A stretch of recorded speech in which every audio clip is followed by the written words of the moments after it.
Once again, all of you are welcome in your own channel MK की पाठशाला। दोस्तों, एक बार फिर मैं आप लोगों के बीच आपके कक्षा 10वीं के साइंस के जो केमिस्ट्री की दूसरी चैप्टर है, उसके सभी वस्तुनिष्ठ टाइप के क्वेश्चन मैं इस क्लास में आपको कवर करूँगा। इस चैप्टर के मैं कुल मिलाकर कर आपको 2 पार्ट दूँगा, जिसमें कि आज के जो मेरा पहला पार्ट है, इसमें आपको कुल 70 क्वेश्चन्स मिलेंगे। इसके बाद मैं आपको इसी चैप्टर के दूसरा पार्ट दूँगा, जिसमें उसमें भी आपके 70 के आस-पास क्वेश्चन मिलेंगे, यानी कुल 140 के एवरेज में क्वेश्चन होंगे। लेसन नंबर 2 से, जो कि आपका आम्ल, क्षार और लवण चैप्टर है। और मैं आपको यकीन के साथ कह सकता हूँ कि आपका जो भी एग्ज़ाम में क्वेश्चन आएगा, वो सभी क्वेश्चन कहीं न कहीं हमारे इस क्लास से के अंदर से ही होगा। कोई भी ऐसा क्वेश्चन एग्ज़ाम में नहीं होगा जो आप न बना पाएँ, अगर आप इस क्लास को अच्छी तरीक़ा से देख लेते हैं तो। तो आप निश्चित तौर पर श्योर होकर के इस क्लास को देखिए, आप निश्चित तौर पर एग्ज़ाम में अच्छा स्कोर कर पाएँगे। तो चलिए फिर और समय को ना लेते हुए मैं चाहूँगा कि आज के यह क्लास को स्टार्ट किया जाए। तो ये जो हमारा पहला क्वेश्चन अभी आप लोगों के बीच है, और क्वेश्चन इस प्रकार से है कि अम्ल और भस्म, ये अम्ल और भस्म पदार्थ हैं, यानी कि अम्ल और भस्म किस प्रकार के पदार्थ हैं? आपका ऑप्शन है विपरीत गुण वाले, समान गुण वाले, ए और बी दोनों, या फिर इनमें से कोई नहीं। तो आपको पता है कि जो अम्ल होता है, अम्ल एक ऐसा पदार्थ है जिसका स्वाद कैसा होता है? यानी कि अम्ल जो है एक ऐसा पदार्थ है जिसका स्वाद कैसा होगा? अम्ल का जो स्वाद कैसा होता है? खट्टा होता है, यानी अम्ल का स्वाद खट्टा होता है, ठीक है? और इसका भस्म का स्वाद कैसा होगा? भस्म का स्वाद होता है कड़वा, यानी इनका स्वाद होता है कड़वा। इस प्रकार से आप यह स्पष्ट कर सकते हैं कि इनका गुण में काफ़ी अंतर होता है। एक कोई खट्टा है, कोई कड़वा है, तो हम कह सकते हैं इनका जो आंसर होगा क्या हो सकता है? विपरीत गुण वाले, क्योंकि स्वाद के दृष्टिकोण से यह जो है बहुत ही ज़्यादा दोनों के गुणों में अंतर पाया जाता है। इस प्रकार से इनका जो आपका राइट आंसर कौन-सा हो जाएगा? इनका राइट आंसर हो जाएगा ऑप्शन नंबर ए, बिल्कुल सही है, ठीक है? अगला क्वेश्चन देखते हैं, और क्वेश्चन इस प्रकार से है कि वे सभी पदार्थ भस्म कहे जाते हैं जो जल में घुलकर किस प्रकार के आयन देते हैं? यानी कि कहने का मतलब हुआ, जो भस्म होता है, जब वह जल में घुलता है तो किस प्रकार का आयन देता है? हाइड्रॉक्सिल आयन देते हैं, हाइड्रोजन आयन देते हैं, हाइड्रोनियम आयन, या फिर इनमें से कोई नहीं। तो आपको मैं बता दूं कि कोई भी भस्म जब उनका घुलन जल के साथ होता है, तो भस्म के द्वारा हमेशा हाइड्रॉक्साइड आयन का त्याग किया जाता है। यानी कि इसमें जो है कौन-सा आयन निकलेगा? हमेशा OH माइनस आयन का त्याग होता है। OH माइनस आयन का त्याग होता है। किसके द्वारा? यह होता है हमेशा भस्म के द्वारा OH माइनस आयन का त्याग होता है। अगर मैं अम्ल की बात करूँ, तो अम्ल जो है H प्लस आयन का त्याग करता है। कौन-सा आयन करेगा? H प्लस आयन करता है, ये अम्ल के द्वारा। तो अम्ल करेगा H प्लस आयन का त्याग, और भस्म करेगा OH माइनस आयन का त्याग। यानी कि यहाँ पर देखा जाए तो ऑप्शन जो है हाइड्रॉक्सिल आयन को ही हाइड्रॉक्साइड आयन कहा जाता है। इस प्रकार से यहाँ पर ऑप्शन नंबर ए पूरी तरीका से राइट होगा, ठीक है? फिर नेक्स्ट क्वेश्चन देखते हैं कि भस्म के स्वाद कैसा होता है? क्या क्वेश्चन है कि भस्म के स्वाद होते हैं, किस टाइप का होता है? खट्टा होता है, कड़वा होता है, मीठा होता है कि नमकीन होता है? तो भस्म का स्वाद जो है एक ये खट्टा नहीं हो सकता, ये एकदम कड़वा होता है, यानी कि आप इसे याद रखेंगे, भस्म का स्वाद जो है कड़वा टाइप का होता है। ऑप्शन नंबर बी यहाँ पर आपका राइट होगा। नेक्स्ट क्वेश्चन नंबर 3 को देखते हैं। क्वेश्चन नंबर 3 आपके लिए है कि जिस भस्म के अणु जल में पूर्णतः आयनित होकर हाइड्रॉक्साइड आयन देते हैं, वे कहे जाते हैं। यानी कि वह भस्म के अणु वह भस्म जिसके अणु जो जल में पूरी तरीक़ा से घुल जाता है और हाइड्रॉक्साइड आयन का त्याग करता है, तो वह किस टाइप का भस्म होगा? तो मैं आपको बताया था अर्हेनियम के सिद्धांत के अनुसार से कि अगर कोई भस्म जल में पूरी तरीक़ा से घुल कर के अगर आयनित होता है, तो उसे हम प्रबल भस्म कहेंगे, या फिर कोई भी अम्ल अगर जल में पूरी तरीक़ा से घुल कर के H प्लस आयन का त्याग करता है, तो हम कहेंगे कि वह अम्ल प्रबल है। और अगर कोई भस्म आंशिक मात्रा में घुल कर के अगर हाइड्रॉक्साइड आयन का त्याग करता है, तो हम क्या कहेंगे कि वह दुर्बल भस्म है। लेकिन अगर वही अम्ल अगर आंशिक मात्रा में अगर जल में घुल कर के हाइड्रोजन प्लस आयन का त्याग करता है, तो हम कहेंगे वह दुर्बल अम्ल है। तो यहाँ पर चूँकि बोला गया था कि भस्म है, लेकिन वो जल में पूरी तरीक़ा से घुल कर के आयनित हो रहा है, इसका मतलब यह प्रबल भस्म होगा। तो ऑप्शन नंबर आपका यहाँ पर ए सही हो जाएगा। इस प्रकार से इनका आंसर कौन-सा होगा? सॉरी, प्रबल भस्म मतलब ऑप्शन नंबर सी आपका यहाँ पर राइट होगा। ऑप्शन नंबर सी सही होगा, ठीक है? नेक्स्ट क्वेश्चन आप लोगों के बीच क्वेश्चन नंबर 5। इसमें पूछा गया कि इनमें से कौन प्रबल क्षार है? NaOH है, या PMgOH होल ट्वाइस है, या PnH4OH है, या फिर इनमें से कोई नहीं है? मैं आपको बता दूँ कि ये जो NaOH है, यह काफ़ी प्रबल क्षार है। NaOH क्या हुआ? प्रबल क्षार है। इसके साथ एक और भी क्षार आता है जिसको बोलते हैं KOH। Potassium hydroxide. ये जो KOH क्या है, पोटेशियम हाइड्रोक्साइड, ये भी प्रबल क्षार के अंतर्गत आता है, और NaOH यानी सोडियम हाइड्रोक्साइड, ये भी प्रबल क्षार के अंतर्गत आता है। दोनों में से जो भी ऑप्शन में आपको दिखाई पड़े आप उसे टिक आउट कर सकते हैं प्रबल क्षार के लिए। तो चलिए फिर नेक्स्ट क्वेश्चन आप लोगों के बीच क्वेश्चन नंबर 6 को देखा जाए। इसमें कि इनमें से कौन क्षारीय पदार्थ हैं, इनमें से कौन से क्या क्षारीय पदार्थ हैं, चीनी है, दूध है, चूना या फिर दही। क्षारीय पदार्थ इसमें से कौन सा है? क्षारीय पदार्थ का मतलब बताया गया था कि क्षारीय पदार्थ वह होता है जिसका स्वाद क्या होता है, कड़वा होता है। तो इनमें से कड़वा स्वाद वाले कौन से पदार्थ हैं? स्पष्ट है कि कड़वा स्वाद वाले जो चूना होता है, इसका मतलब चूना इसमें क्षारीय पदार्थ है। नेक्स्ट क्वेश्चन नंबर 7, इसमें 7 में कि कौन सा पदार्थ लाल लिटमस को नीला कर देता है, अम्ल, क्षार, लवण या फिर इनमें से कोई नहीं। ताकि जो लाल लिटमस पत्र है, लाल लिटमस पत्र को नीला कौन करेगा? अम्ल करेगा, क्षार करेगा, लवण करेगा या फिर इनमें से कोई नहीं करेगा। तो इसके लिए मैं एक आपको कॉन्सेप्ट देता हूँ, क्योंकि इस तरह के जो सवाल होते हैं जहाँ पर अम्ल और भस्म संबंधी बात हो और लिटमस पत्र को में कलर चेंजिंग करने की बात हो, तो बहुत सारे बच्चों को इसमें कन्फ्यूजन होता है और कन्फ्यूजन बस वो आसान क्वेश्चन को भी गलत कर देते हैं। तो आप एक कॉन्सेप्ट को समझ के रखिएगा कि इस प्रकार से आप सभी जानते हैं कि अम्ल और भस्म में से अगर ज़्यादा खतरनाक वाले पदार्थ की बात किया जाए, वो अम्ल होता है, क्योंकि कई बार घटनाओं में आप लोगों ने सुना होगा किसी के ऊपर एसिड वगैरह फेंक देने से काफ़ी ज़्यादा उनका नुकसान हो जाता है। यानी सीधा सा मतलब यहाँ पर क्या हुआ कि जो अम्ल होता है वो ज़्यादा क्या होता है, खतरनाक होता है। अम्ल खतरनाक है और खतरे का चिन्ह क्या होता है, खतरे का जो प्रतीक होता है वो लाल होता है। क्या होता है? लाल। तो ये जो अम्ल है हमेशा लाल बनाएगा। अम्ल क्या बनाएगा? अम्ल हमेशा लाल लाल रंग में बनाएगा, लाल रंग ही वो बनाता है। यानी लाल रंग बनाएगा तो किससे बनाएगा? सीधा सी बात, वो नीला से क्या कन्वर्ट करेगा?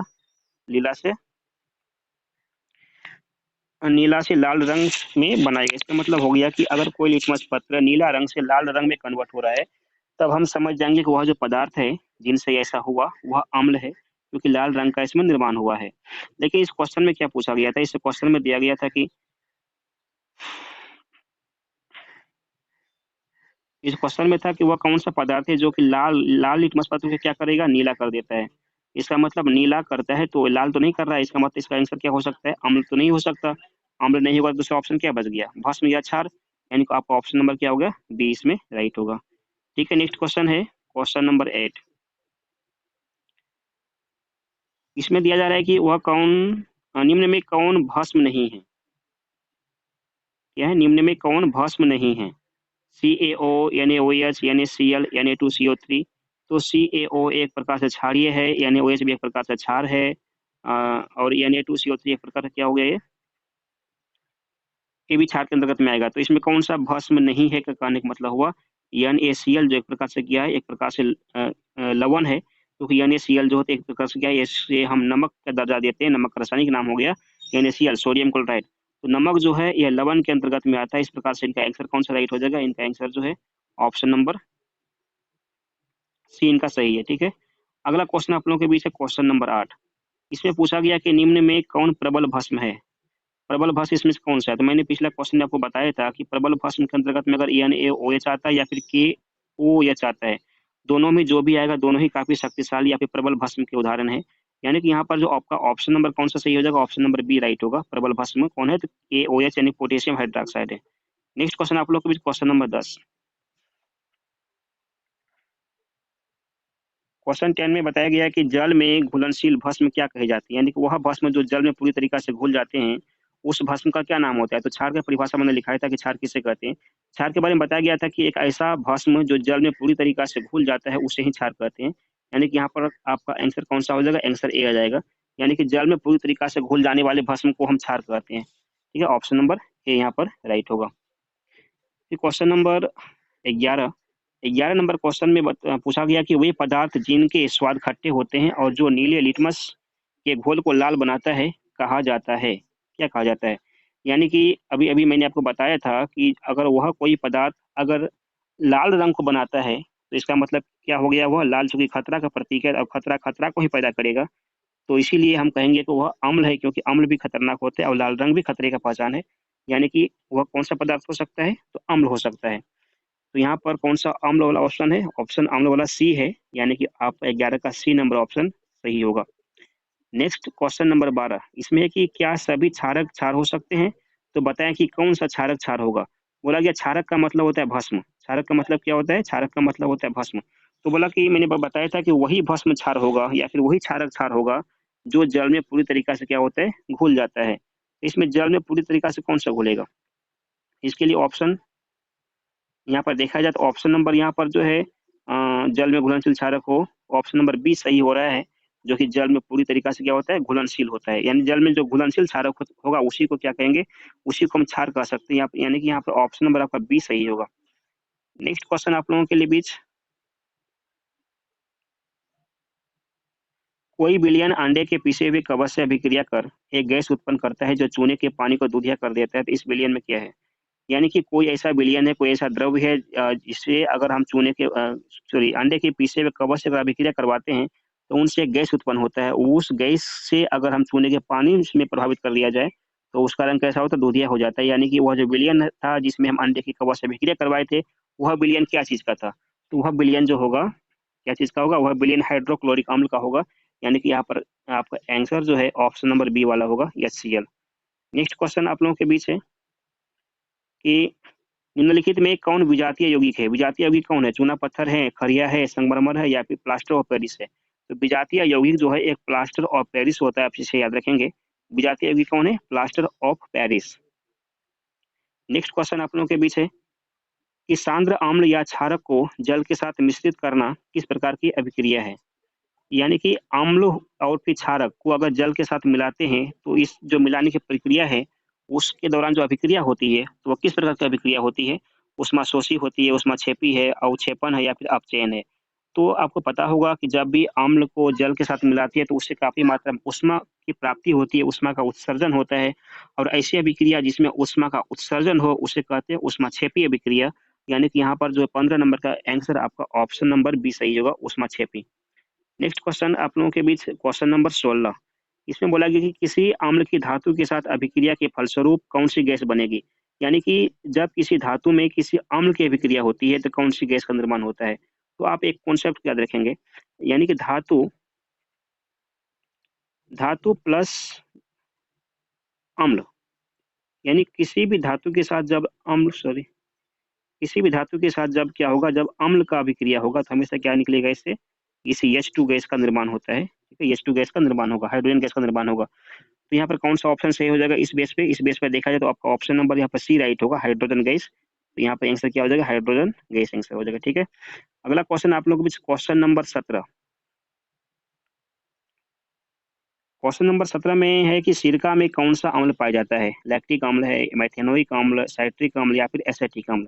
मैं आपको बता दूं सिरका जो है, सिरका में एसेटिक अम्ल पाया जाता है। यानी कि आपका ऑप्शन नंबर क्या होगा? डी यहाँ पर राइट होगा।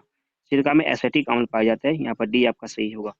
उचित क्वेश्चन नंबर 18 में कि निम्न में कौन अम्ल नहीं है? कौन सा अम्ल इसमें नहीं है? 18 नंबर में कौन सा अम्ल नहीं है? HCl, HNO3, H2SO4 या फिर KOH? तो मैं आपको बताया था कि जिस भी पदार्थ के लास्ट में या फिर यौगिक के लास्ट में अगर O मिल जाए या फिर OH मिल जाए तो वह पदार्थ भस्म होता है, क्षारीय होता है, न कि अम्लीय होता है। उस बेस पे यहाँ पे कह सकते हैं कि जो डी नंबर ऑप्शन आपका है वह अम्ल नहीं बल्कि एक प्रकार का प्रबल क्षार है, पोटेशियम हाइड्रोक्साइड KOH। यानी कि आपका ऑप्शन नंबर कौन? डी इनका राइट होगा। अगला क्वेश्चन आप लोगों के बीच इस प्रकार से है कि निम्न में कौन अम्लीय है? यानी इसमें जो अम्ल कौन सा हो सकता है? शुष्क HCl गैस, HCl का जलीय घोल, शुष्क अमोनिया गैस, अमोनिया या अमोनिया का जलीय घोल? तो इसका जो HCl का जो HCl का जो जलीय घोल है वह एक अम्लीय है, क्योंकि अम्ल का स्वाद या फिर अम्लीय कोई पदार्थ तभी कही जाती है जब उसमें जल का अंश मिला हो, वो जल के साथ मिला हो। यानी ऑप्शन नंबर आपका क्या होगा इसमें? बी राइट हो जाएगा।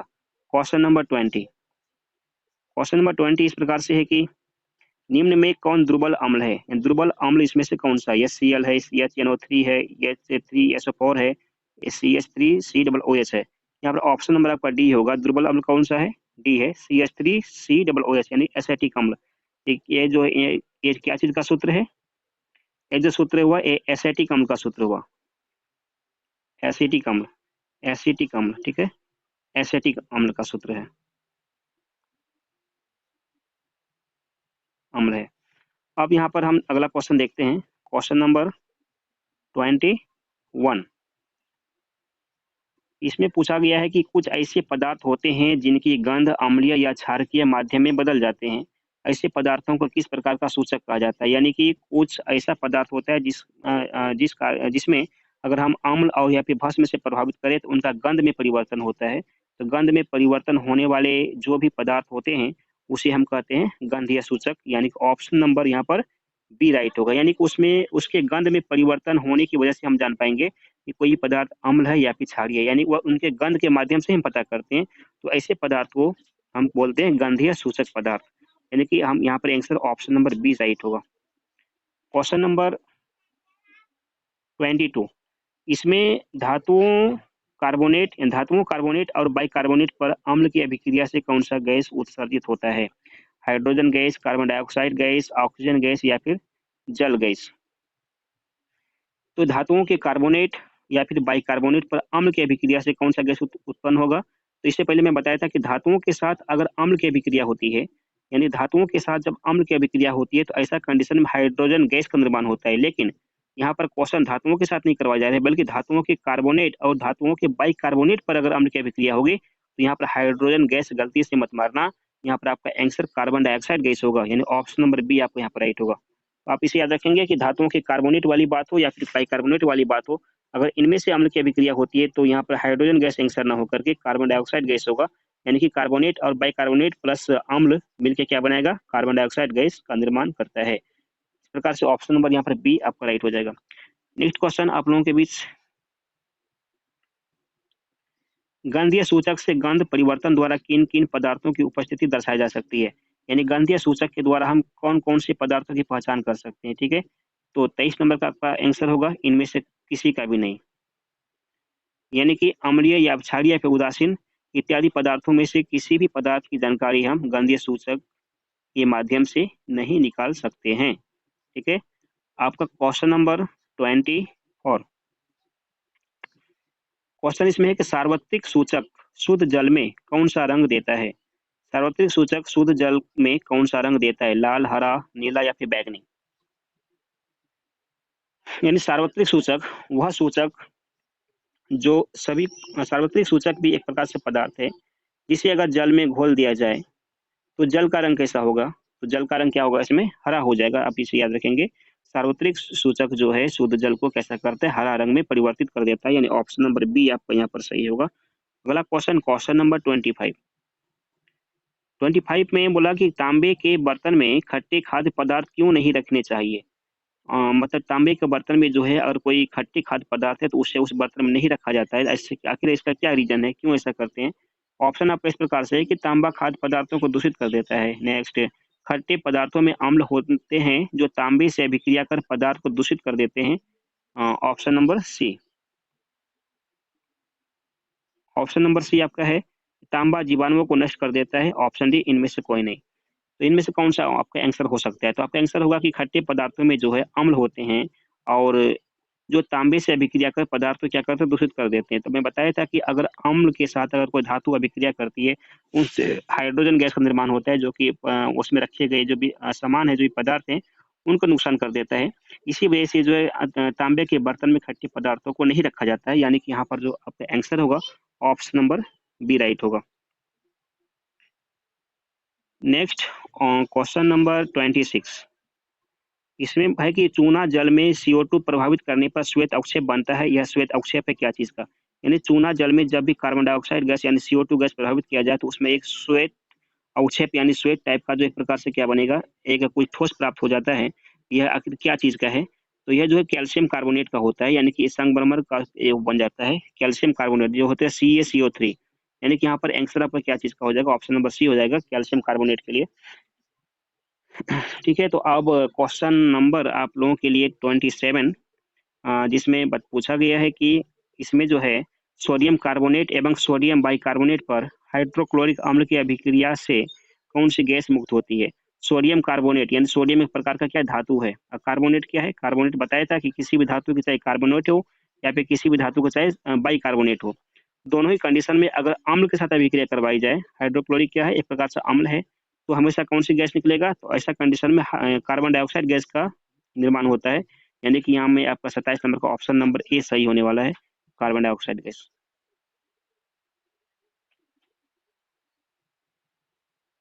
क्वेश्चन नंबर 28 बोला कि सोडियम हाइड्रोक्साइड के विलयन के साथ जिंक को मिलाकर गर्म करने पर कौन सी गैस निकलती है। सोडियम हाइड्रोक्साइड यानी NOH के साथ विलयन के साथ अगर जिंक को मिलाकर गर्म करेंगे तो इससे कौन सी गैस निकलती है।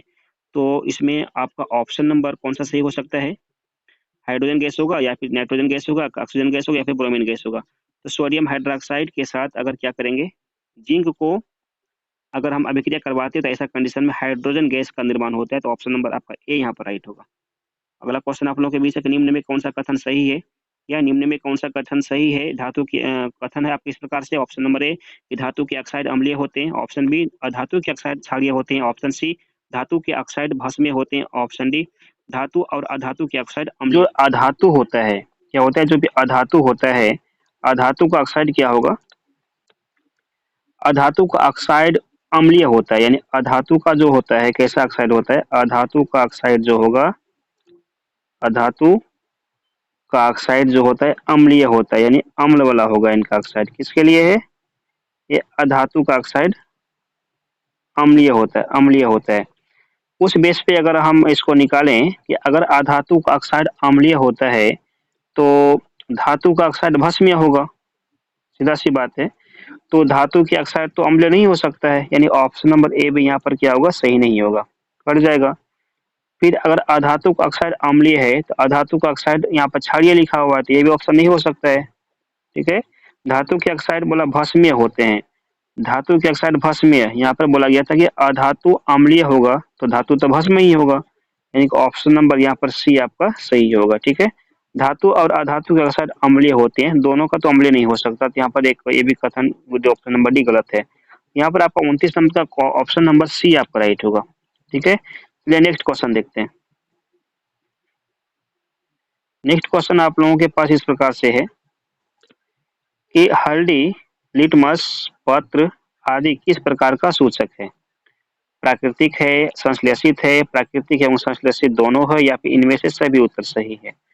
तो हल्दी के बारे में बोला गया कि हल्दी जो है किस प्रकार का क्या है, सूचक होगा। चूंकि हल्दी जो है एक प्राकृतिक पौधा है, इससे ये पेड़ों से निकलता है, यानी पौधों से निकलता है। इस प्रकार से प्राकृतिक रूप से हल्दी बनता है, इसमें ऐसे मानव नहीं बनाता। यानी कि यहाँ पर जो है आपका ऑप्शन नंबर ए राइट होगा। क्या होगा, ए, ऑप्शन नंबर ए इनका सही होगा, प्राकृतिक रूप से। यानी हल्दी एक प्राकृतिक लिटमस पत्र का उदाहरण है। यह क्वेश्चन नंबर 32।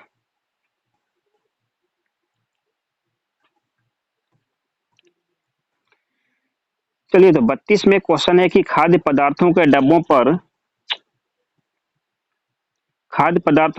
पर जिंक के बजाय टीन का लेप होता है क्योंकि। यानी खाद्य पदार्थ का जो भी डब्बा होता है उस डब्बे में जिंक का पेंट नहीं करके क्या करते हैं, टीन का लेप होता है। ऐसा क्यों करते हैं, तो आपका ऑप्शन यहाँ पर इस प्रकार के कारण है कि टीन की अपेक्षा जिंक महंगा होता है, या फिर टीन की अपेक्षा जिंक का गलनांक अधिक होता है, या फिर टीन की अपेक्षा जिंक अधिक अभिक्रियाशील है, या नहीं तो टीन की अपेक्षा जिंक कम अभिक्रियाशील है। तो इनमें से कौन सा ऑप्शन आपके लिए सुटेबल है क्वेश्चन नंबर 32 के लिए। तो यहाँ पर मैं बता दूं कि टीन की जो अपेक्षा है जिंक का, सॉरी क्या है, टीन की अपेक्षा जिंक अधिक अभिक्रियाशील है। यानी जिंक जो है किसी भी चीज से बहुत ही जल्दी अभिक्रिया कर लेती है, जिससे उसके अंदर जो भी खाद्य पदार्थ रहेगा अभिक्रिया होने की वजह से वो जल्दी खराब हो जाएगा। इसी से बचने के लिए क्या करते हैं, जिंक के स्थान पर टीन का जो है पेंट कर देते हैं, क्योंकि टीन जो है जिंक की तुलना में अभिक्रियाशील थोड़ा कम होता है। कम अभिक्रियाशील होने के कारण से जो है उसमें रखा गया कोई भी खाना पीना नाश्ता जो भी हो वो जल्दी खराब नहीं होता है। इस वजह से क्या कौन सा ऑप्शन आपका सही होगा, ऑप्शन नंबर आपका यहाँ पर सी पूरी तरीका से राइट हो जाएगा। ठीक है, अगला क्वेश्चन आप लोगों के बीच इस प्रकार से है। क्वेश्चन नंबर कितना, क्वेश्चन नंबर 33। अम्ल शब्द की उत्पत्ति लैटिन शब्द एसिड से हुई है, जिसका अर्थ क्या होता है। यानी अम्ल शब्द की अगर उत्पत्ति आपसे पूछा जाए कि अम्ल शब्द की उत्पत्ति किन से हुई है, तब क्या बोलेंगे, आपको बोलना होगा एसिड शब्द से हुई है, एसिड से। या नहीं तो फिर पूछा जाए अगर कि एसिड का क्या मतलब होता है, तो मीठा होता है कि कसैला होता है, खट्टा होता है, इनमें से कोई नहीं। तो चूंकि अम्ल की बात है तो अम्ल का स्वाद होता कैसा है, खट्टा होता है, सब जानते हैं। यानी ऑप्शन नंबर आपका यहाँ पर सी राइट होगा। ठीक है, अगला क्वेश्चन आप लोगों के लिए क्वेश्चन नंबर 34। पूछा कि हल्दी का रस घरेलू सूचक है, सही बात है। जिसका रंग पीला होता है भी बिल्कुल सही बात है। इस सूचक से किस विलयन की पहचान की जा सकती है? यानी ये जो हल्दी का रंग कैसा है? हल्दी का रंग घरेलू सूचक है जिसको घरेलू घर में अपने लोग क्या करते हैं सूचक के रूप में यूज करते हैं। इसका रंग तो पीला होता ही है। और यह जो हल्दी सूचक वह किस विलयन की पहचान कर कर सकता है? यानी वो अम्ल को पहचानेगा, उदासीन को पहचानेगा, क्षारीय को पहचानेगा या फिर इनमें से किसी को नहीं पहचान पाएगा? तो मैं बता दूं इसमें जो है ये जो अम्ल है सॉरी ये जो हल्दी है वो क्षारीय को पहचानता है। यानी कि क्षार है कि नहीं है वो बात स्पष्ट कर देगा कौन? अम्ल कर देगा, सॉरी हल्दी कर देगा। लेकिन हल्दी में अगर किसी भी प्रकार कोई अम्ल का अगर मिश्रण जाता है, अम्ल उसमें मिलाते हैं तो हल्दी के रंग में कोई परिवर्तन नहीं होता है। यानी कि हल्दी के रंग में परिवर्तन नहीं होने की वजह से हम नहीं पहचान कर सकते कि अम्ल है कि नहीं है। लेकिन जब उस हल्दी के सूचक में अगर अम्ल जाता है, सॉरी क्षारीय अगर मिलता है तो उसमें रंग में परिवर्तन होता है, उनका रंग हल्का सा रेड और ब्राउन टाइप का हो जाता है। तो हम समझ जाते हैं कि यह जो विलयन है कैसा है? क्षारीय है। यानी कि आपका यहाँ पे ऑप्शन नंबर कौन सा? ऑप्शन नंबर सी सही होगा। Question number 35।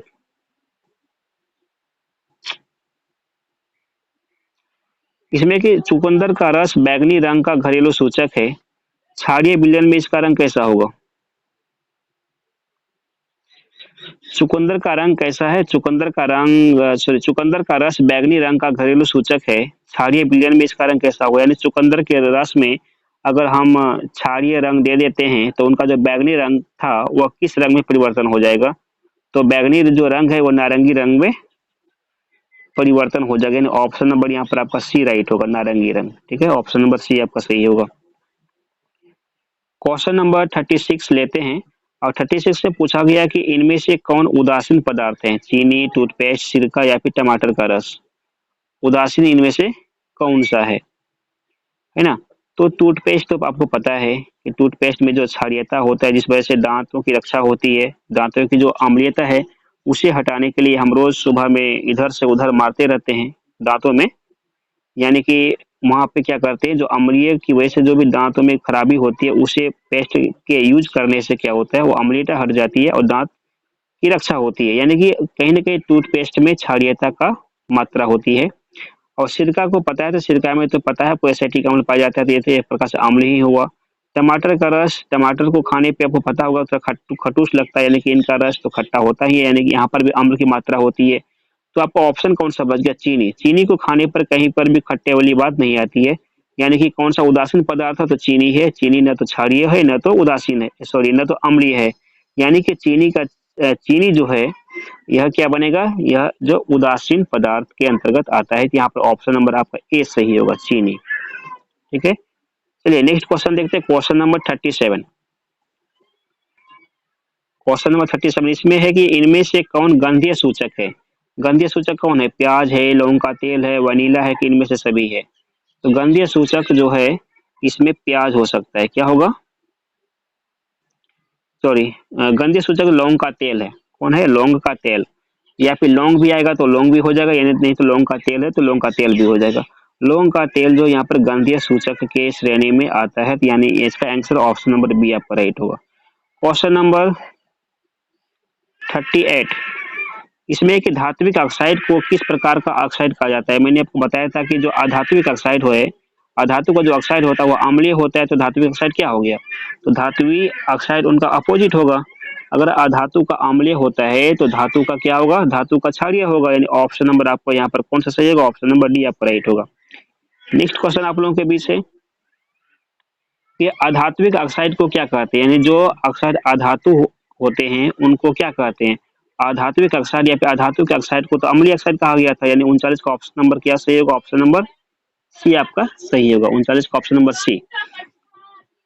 क्वेश्चन नंबर 40 देखा जाए, 40 में लिखा गया कि निम्न में कौन सा पदार्थ लाल लिटमस को नीला बना देता है? इससे पहले भी क्वेश्चन ये हो चुका था कि कौन सा पदार्थ ऐसा है जो लाल को नीला करता है? यानी कि लाल नहीं कर रहा है, लाल को खत्म कर रहा है। यहाँ पे खतरे वाली बात कोई है नहीं क्योंकि नीला बना हुआ है। ठीक है, नीला खतरा का प्रतीक है नहीं। खतरा का जब प्रतीक ही नहीं हुआ तो खतरे वाली बात होगी नहीं, यानी कि अम्ल वाली बात इसमें होगी नहीं। तो क्या बच गया ऑप्शन भस्म का, यानी कि भस्म वह पदार्थ है जो कि लाल लिटमस पत्र को नीला करता है। अब रही बात ऑप्शन को देखते हैं और पता करो कि इनमें कौन सा भस्म हो सकता है,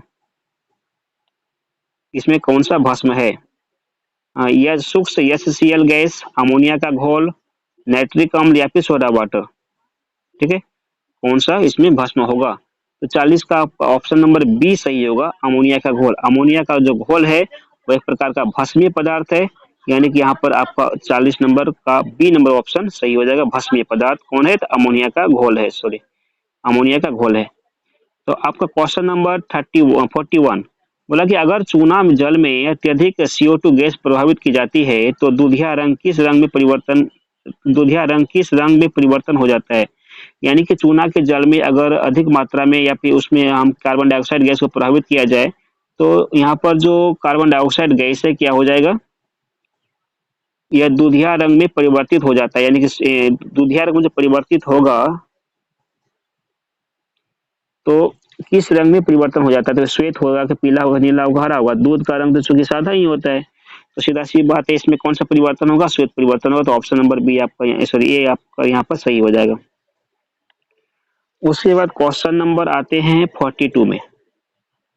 इस क्वेश्चन को देखा जाए, इस क्वेश्चन में बताया गया है अगर ऑक्साइड पर हाइड्रोक्लोरिक अम्ल डालकर बीकर को धीरे धीरे हिलाया जाता है तो कॉपर ऑक्साइड नीले हरित रंग का हो जाता है। यह किस यौगिक के लवण से बना हुआ है। यानी कॉपर ऑक्साइड पर हाइड्रोक्लोरिक अम्ल डालकर, यानी कॉपर ऑक्साइड 1 बिलियन रखेंगे, उसमें हाइड्रोक्लोरिक अम्ल को मिला देना है और बीकर को धीरे धीरे क्या करना है, हिलाना है। अब कॉपर ऑक्साइड जो है नीले हरित रंग का हो जाएगा, यानी कॉपर ऑक्साइड का जो कलर था ऐसा करने से क्या बनेगा, नीले और हरे रंग का हो जाएगा। यह किस लवण के बनने से हुआ, या फिर उसमें कौन सा ऐसा यौगिक या फिर लवण का निर्माण हुआ ऐसा करने से, जिस वजह से कॉपर ऑक्साइड का रंग में ऐसा परिवर्तन हुआ। ये सभी 4 ऑप्शन में से कौन सा ऑप्शन आपका सही हो सकता है। ठीक है, तो क्वेश्चन ऑप्शन इसका जो 42 का जो आपका सही ऑप्शन होगा वो होगा CuCl2, यानी क्यूप्रस क्लोराइड। क्या होगा, cuprous chloride, CuCl2। Option number B आपका यहाँ पर राइट होगा, CuCl2। क्वेश्चन नंबर 43 यहाँ पर दिया गया कि निम्नलिखित में से कौन गैस चूने के पानी को दूधिया कर देता है। तो चूने के पानी को दूधिया करने वाले गैस का नाम क्या है, Cl2, CSO2, CO2 और O2। आपको पता है कि चूने के पानी को दूधिया हमेशा कार्बन डाइऑक्साइड गैस ही करता है, इस वजह से यहाँ पर कार्बन डाइऑक्साइड गैस यानी CO2 ऑप्शन नंबर सी सही होगा। क्वेश्चन नंबर 44 निम्न में कौन सी धातु अम्ल और क्षार दोनों से अभिक्रिया करती है। वह कौन सी धातु है जो अम्ल के साथ भी अभिक्रिया कर सकती है और क्षार के साथ भी अभिक्रिया कर सकती है। तो आपका यहाँ पर आंसर होगा जिंक। जिंक एक ऐसा तत्व है जो अम्ल के साथ भी अभिक्रिया करेगा, प्लस प्लस क्या करेगा, प्लस और किसके साथ, धातु के साथ भी अभिक्रिया, सॉरी अम्ल, सॉरी जिंक जो है अम्ल के साथ भी अभिक्रिया कर सकती है और इसके अलावा क्षार के साथ भी अभिक्रिया कर सकती है। आप ये बात याद रखेंगे। ठीक है, अगला क्वेश्चन आप लोगों के बीच इस प्रकार से है कि अम्ल वे पदार्थ हैं जो जल में घुल करके देते हैं। क्या देते हैं, hydrogen ion, hydroxyl ion, chlorine ion या फिर ऑक्सीजन आयन। तो मैं आपको शुरुआत में ही बताया था कि अम्ल अगर किसी भी जल में घुलता है तो वो हमेशा वहां पर H+ आयन का ही त्याग करेगा, यानी हाइड्रोजन आयन का ही त्याग करेगा। इस कॉन्सेप्ट में आपका ऑप्शन नंबर ए यहाँ पर राइट हो रहा है, हाइड्रोजन आयन। ठीक है, अगला क्वेश्चन चलते हैं। क्वेश्चन नंबर 46 नींबू में किस प्रकार के अम्ल पाए जाते हैं। नींबू में जो है, नींबू में कौन सा अम्ल पाया जाता है, साइट्रिक अम्ल, एस्कॉर्बिक अम्ल, कार्बनिक अम्ल या फिर इनमें से कोई नहीं। ये जो नींबू है उसमें साइट्रिक अम्ल पाया जाता है। ऑप्शन नंबर ए आपको यहाँ पर सही होगा। नींबू में कौन सा अम्ल पाया जाता है, नींबू में साइट्रिक अम्ल पाया जाता है। चलिए, अब क्वेश्चन नंबर आप लोगों के बीच आ गया 47 में है, इस प्रकार से क्वेश्चन है, निम्न में से कौन अकार्बनिक अम्ल है। अकार्बनिक अम्ल कौन है, H2SO4, HCl, HNO3 या फिर इनमें से सभी। अकार्बनिक अम्ल जो है ये सभी का सभी कैसा अम्ल है, सभी का सभी अकार्बनिक अम्ल है, यानी इसमें कहीं पर भी कार्बन वाली बात नहीं है। आप बोलेंगे यहाँ पर सी तो लिखा हुआ, सी तो कार्बन है इस जगह पे, तो चूंकि ये कार्बन नहीं है बच्चों, ये जो है क्या है, सी का मतलब Cl एक प्रकार क्लोरीन है, एक कार्बन की श्रेणी में नहीं आता है। यानी कि इन सभी में से कहीं पर भी कार्बन का यूज नहीं हुआ। इस प्रकार से हम कहेंगे इसमें कोई भी जो कार्बनिक अम्ल नहीं हुआ, बल्कि तीनों का तीनों क्या है, अकार्बनिक अम्ल के अंतर्गत आ रहा है। अब क्वेश्चन नंबर 48 देखते हैं। इसमें बताया गया कि टार्टरिक अम्ल किस प्रकार का अम्ल है। टार्टरिक अम्ल जो है कैसा अम्ल है, कार्बनिक अम्ल है, अकार्बनिक अम्ल है, कि दोनों है इनमें, या फिर इनमें से कोई नहीं है। तो ये जो है टार्टरिक अम्ल एक प्रकार का क्या है, कार्बनिक अम्ल है। यानी कि आप ऑप्शन नंबर ए यहाँ पर सही होगा। आप याद रखेंगे कि ये जो कार्बनिक अम्ल कौन आता है, टार्टरिक अम्ल जो है एक प्रकार का कार्बनिक अम्ल होता है। देखो बच्चों, यहाँ पर जो है मैं क्वेश्चन को बार बार इसीलिए रिपीट करवा रहा हूँ, क्योंकि बार बार रिपीट करने से क्या होता है कि आप अगर कोई क्वेश्चन को सुन रहे हैं तो आपको बहुत ही आसान तरीकों से हर चीज याद हो जाएगा, आपको ज्यादा मेहनत करने की जरूरत नहीं पड़ेगा।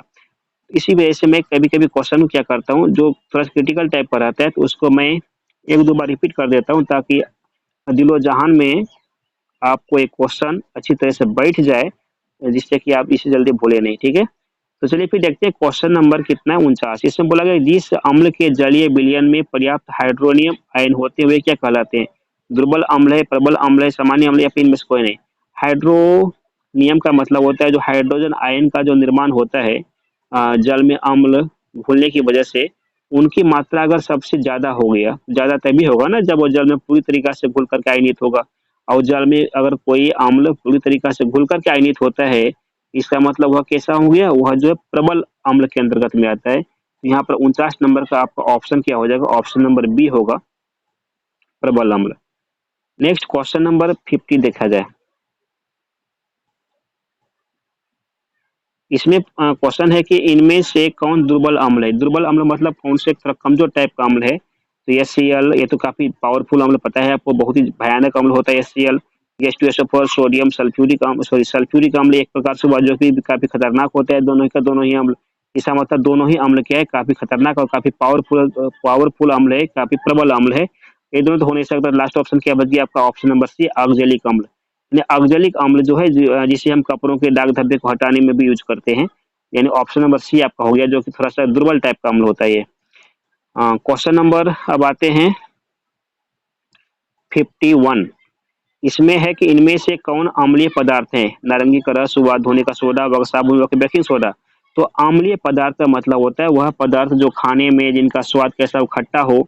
तो खट्टा वाला स्वाद कौन हो सकता है, सीधा सी बात है, नारंगी का रस तो आप सभी पिया ही होगा कभी न कभी।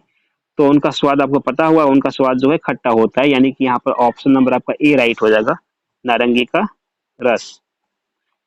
Question number 52।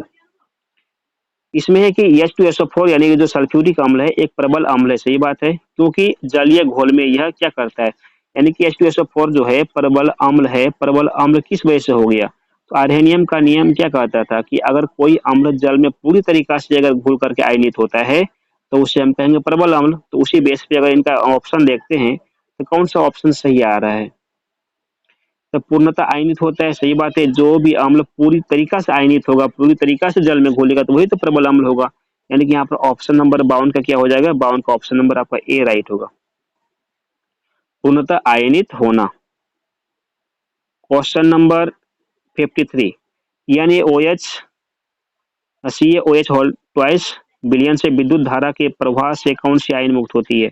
यानी कि यहाँ पर NaOH sodium hydroxide, calcium hydroxide, दोनों का दोनों क्या है, सोडियम हाइड्रोक्साइड की बात बोले या नहीं तो कैल्शियम हाइड्रोक्साइड की अगर बात करा जाए, दोनों का दोनों यहाँ पर जो क्या है, दोनों का दोनों जो है एक क्षार है या फिर भस्म है। इनमें से विद्युत धारा प्रभावित करेंगे तो कौन सा आयन मुक्त होगी, तो हमेशा जो भस्म है वो हाइड्रोक्साइड आयन ही मुक्त करता है। इस वजह से यहाँ पर हाइड्रोक्साइड आयन का मतलब OH माइनस। इस वजह से यहाँ पर आपका ऑप्शन नंबर ए राइट होगा, OH माइनस। अब 54 नंबर क्वेश्चन है कि तनु हाइड्रोक्लोरिक अम्ल से होकर विद्युत धारा प्रभावित करने पर कौन सा आयन उत्पन्न होगा। तनु हाइड्रोक्लोरिक अम्ल से होकर विद्युत धारा प्रभावित करने पर कौन सा अम्ल उत्पन्न होता है।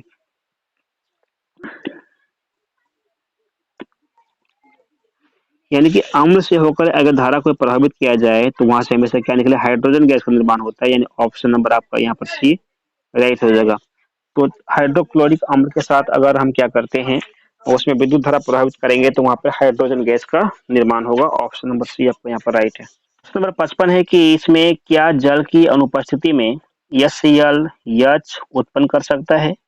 जल की अनुपस्थिति मतलब हुआ कि अगर हम अम्ल में जल को मिलाए ही नहीं, ऐसा कंडीशन में क्या हाइड्रोजन हाइड्रोजन गैस निकलेगा? ये कभी संभव ही नहीं है। हाइड्रोजन गैस का निर्माण जल अम्ल तभी कर पाता है जब उनको अभिक्रिया जल के साथ करवाते हैं। यहाँ पर अगर जल देंगे ही नहीं तो हाइड्रोजन गैस निकलेगा ही नहीं। इस प्रकार से यहाँ पर कौन सा ऑप्शन सही होगा? ऑप्शन नंबर बी होगा नहीं। नेक्स्ट क्वेश्चन 56, इसमें कि हाइड्रोजन आयन स्वतंत्र रूप से नहीं रह सकते, ये जल से संयोग कर बनाते हैं। जो हाइड्रोजन आयन है वह स्वतंत्र रूप से नहीं रहेगा, यह जल के संयोग करने से जल के साथ जब इनका रिएक्शन होता है, अभिक्रिया होता है, तो यह क्या कौन से यौगिक इसमें से बनाएगा? अमोनिया आयन बनाएगा, जल बनाएगा, अम्ल बनाएगा या फिर हाइड्रोनियम आयन बनाएगा? तो 56 के यहाँ पर डी सही होगा, क्योंकि हाइड्रोजन जो है जब जल के साथ अभिक्रिया करता है क्या बनाता है? हाइड्रोनियम आयन बनाता है। वह किस प्रकार से? देखो, जब हाइड्रोजन आयन है यानी H प्लस है, क्या बनेगा इसमें? H2O के साथ क्या करेगा? अभिक्रिया करेगा। तो क्या चीज निर्माण करेगा? यह H3O बनाएगा। H3O ही क्या हुआ? एक प्रकार से हाइड्रोनियम आयन है। इस प्रकार से ये अभिक्रिया यहाँ पर होती है। किसमें? जब हाइड्रोजन आयन जल के साथ अभिक्रिया करती है तो ये जो बना यहाँ पर, ये जो निकला H3O, यही हुआ हाइड्रोनियम आयन। ठीक है। नेक्स्ट क्वेश्चन आप लोगों के बीच क्या है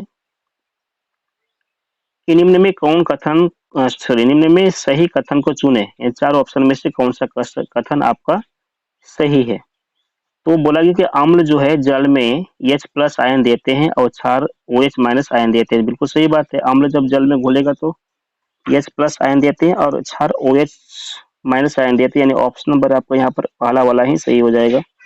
नेक्स्ट क्वेश्चन, क्वेश्चन नंबर 58, इसमें पूछा कि सोडियम क्लोराइड के जलीय विलयन से विद्युत धारा प्रभावित करने पर यह वियोजित होकर सोडियम हाइड्रोक्साइड बनाता है, तो इस प्रक्रिया को क्या कहा जाता है?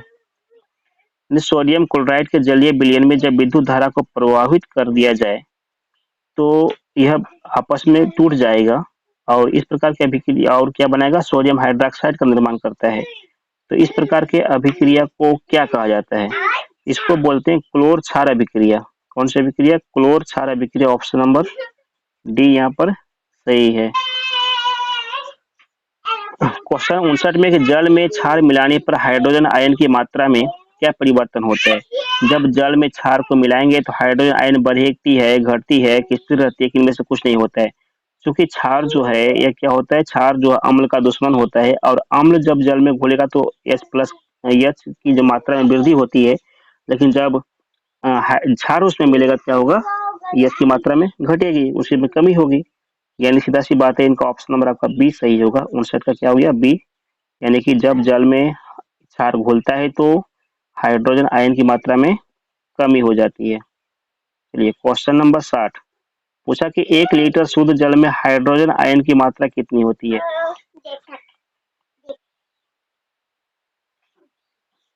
1 लीटर शुद्ध जल में हाइड्रोजन आयन की जो मात्रा होती है वो 10⁻⁻7 मोल होती है, 10⁻⁻7 मोल होती है। आप इसे याद रखेंगे। 1 लीटर शुद्ध जल में हाइड्रोजन आयन की मात्रा कितनी होती है? 10⁻⁻7 मोल। यानी कि ऑप्शन नंबर सी यहाँ पर सही है। अगला क्वेश्चन, क्वेश्चन नंबर 63, मधुमक्खी का डंक एक अम्ल छोड़ता है जिसके कारण दर्द एवं जलन का अनुभव होता है, यह अम्ल क्या है?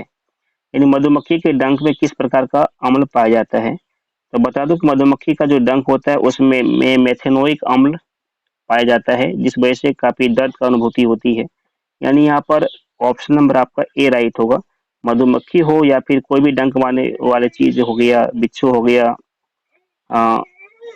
सांप हो गया, इन सभी में क्या होता है? मेथेनोइक अम्ल पाया जाता है, जो एक प्रकार से विषैला अम्ल होता है। अगला क्वेश्चन, क्वेश्चन नंबर 64, इसमें कि निम्नलिखित में से पीएच का कौन सा क्षारक विलयन का मान देता है? यानी पीएच का जो वह मान होता है कौन सा क्षारक विलयन का मान होता है? तो पीएच का कौन सा ऐसा मान है जो क्षार को दिखाता है? तो आपको पता होगा, ये जो 7 होता है बिल्कुल उदासीन दिखाता है। 7 का मान क्या होता है? उदासीन दिखाता है। और 7 से नीचे वाला जो भी मान होते हैं वो अम्लीयता को दिखाता है। और 7 से अधिक वाला जो भी मान होता है वो क्षारीयता को दिखाता है। तो यहाँ में 7 से अधिक कौन सा हो गया, क्योंकि यहाँ में क्षार वाला पूछा गया था, तो 7 से अधिक हमको चेक करनी है। तो 7 से अधिक वाला मान सिर्फ ऑप्शन नंबर डी में है, जो कि 13 लिखा हुआ है, यानी कि इनका answer option number D right हो जाएगा। क्वेश्चन नंबर 65 कि दांतों का क्षय कब प्रारंभ हो जाता है? जब मुंह का पीएच मान 11 से अधिक हो जाता है, जब मुंह का पीएच मान 14 से कम हो जाता है, जब मुंह का पीएच मान 5.5 से कम हो जाता है, या फिर जब मुंह का पीएच मान 8 से अधिक हो जाता है। आपको पता होना चाहिए कि दांतों का जो क्षय है, दांतों की जो समस्या होती है वो अम्ल के कारण ही होती है। तो अम्ल तभी हो पाएगा जब उनका मान 7 से कम होगा। इस वजह से यहाँ पर जो आपका आंसर होगा ऑप्शन नंबर सी होगा, यानी कि जब मुंह का पीएच मान 5.5 से कम हो जाए। क्वेश्चन नंबर 66 अधिक संख्या में एच आयन उत्पन्न करने वाले को क्या कहते हैं? यानी वो अधिक संख्या में अगर कोई एच आयन का उत्पन्न करता है, वह किस प्रकार का अम्ल कहे जाते हैं? तो जो भी जल में अधिक पूरी तरीका से घुल करके आयनित होते हैं उसे प्रबल अम्ल कहते हैं, यानी कि यहाँ पर आपका ऑप्शन नंबर ए सही होगा। क्वेश्चन 67 में बोला गया कि कम संख्या में एच आयन उत्पन्न करने वाले अम्ल को क्या कहते हैं? यानी कि वह अम्ल जो कम संख्या में आयन उत्पन्न करते हैं। कम संख्या में आयन उत्पन्न करने का मतलब हुआ वह जल में आंशिक रूप से घुल रहा है, और जल में आंशिक रूप से घुलना क्या होता है? एक दुर्बल अम्ल का पहचान है, यानी कि यहाँ पर जो ऑप्शन नंबर आपका बी सही होगा, दुर्बल अम्ल। क्वेश्चन नंबर 68 देखा जाए। 68 में है कि अपच की स्थिति में उदर अत्यधिक मात्रा में अम्ल उत्पन्न करता है, जिससे उदर में दर्द एवं जलन उत्पन्न होता है, जिसका उपचार किस दुर्बल क्षारक से किया जाता है? उदर का मतलब होता है पेट, यानी कि अगर अत्यधिक मात्रा में HCl का निर्माण पेट में हो गया तो वहां पर एक प्रकार से पेट में दर्द की अनुभूति होती है, और इसका इलाज करने के लिए कौन से दुर्बल क्षार का प्रयोग किया जाता है? तो ऐसा कंडीशन में मैग्नीशियम हाइड्रोक्साइड का यूज करते हैं। ऑप्शन नंबर सी आपका सही होगा, MgOH होल ट्वाइस। ठीक है, अगला क्वेश्चन देखते हैं, क्वेश्चन नंबर 69। इसमें है कि सोडियम हाइड्रोक्साइड का पीएच मान कितना होता है? किसका? सोडियम हाइड्रोक्साइड का पीएच मान कितना होता है? सोडियम हाइड्रोक्साइड जो है एक प्रकार का प्रबल क्षार होता है, इसलिए इसी वजह से इनका जो पीएच मान सबसे अधिक होता है, 14 होता है। ठीक है, सोडियम हाइड्रोक्साइड का एक प्रबल क्षार के श्रेणी में आता है, इस वजह से इनका पीएच मान 14 हो जाएगा। नेक्स्ट क्वेश्चन और आखिरी क्वेश्चन आज का मेरा ये आखिरी क्वेश्चन है कि जठर रस का पीएच मान लगभग कितना होता है? तो जठर रस का पीएच मान क्या होता है? जठर रस का जो पीएच मान होता है वह 1.2 होता है, 1.2 होता है। इस प्रकार से आज मैंने आपको अम्ल, क्षारक और लवण से संबंधित कुल 70 क्वेश्चन आप लोगों को करवाया, जो एग्जाम के लिए काफी वीवीआई है। इस सभी क्वेश्चन को आप एक बार से अच्छी तरीके से गौर करके देख लेंगे, जिससे आपको एग्जाम में किसी प्रकार की कोई समस्या नहीं होगी।